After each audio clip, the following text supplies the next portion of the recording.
জুলাই গণ অভ্যুত্থানের ধারাবাহিকতায় ৫ই আগস্ট আওয়ামী ফ্যাসিবাদের পতন ও ছাত্র জনতার বিজয়ের বর্ষপূর্তি পালন উপলক্ষে বুধবার ১২টায় বিজয় র্যালি করেন কুমিল্লা মহানগর, দক্ষিণ জেলা ও উত্তর জেলা বিএনপি।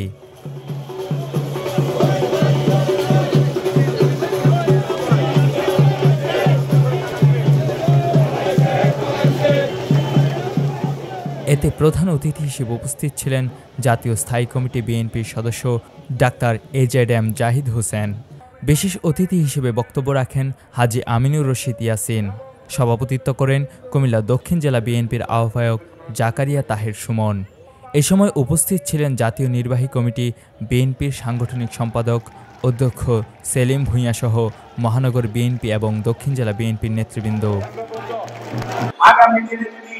সত্যিকার অর্থে যে লক্ষ্য নিয়ে তারা 16 বছর আন্দোলন করলো, জুলাই আগস্টে শাহাদত বরণ করলো, তাদের রক্তের প্রতি শোধ করতে হয়।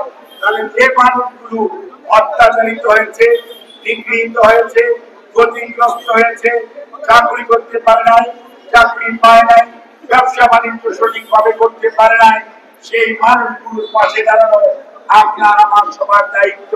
সেটি আমাদের ভারপ্রাপ্ত চেয়ারম্যান জনাব তারেক রহমান করেছেন। কুমিল্লার অতীত আছে, কুমিল্লার কর্মকর্তা আছে, কাজে কুমিল্লার নেতা ইয়াসিন ভাইও আছে, সুমনও আছে, ওয়াসিমও আছে, আমাদের আবু আছে, টিপু আছে, তারেক আছে এবং আখতারুজ্জামানরা আছে।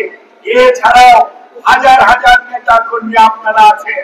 কাজে মনে রাখতে হবে কোন ধরনের বিশৃঙ্খলায় আমাদেরকে প্রশ্রয় দেওয়া যাবে না, কোন ধরনের অন্যায়কে আমরা প্রশ্রয় দিব না। কুমিল্লার কাগজ, নিউজ ডেস্ক।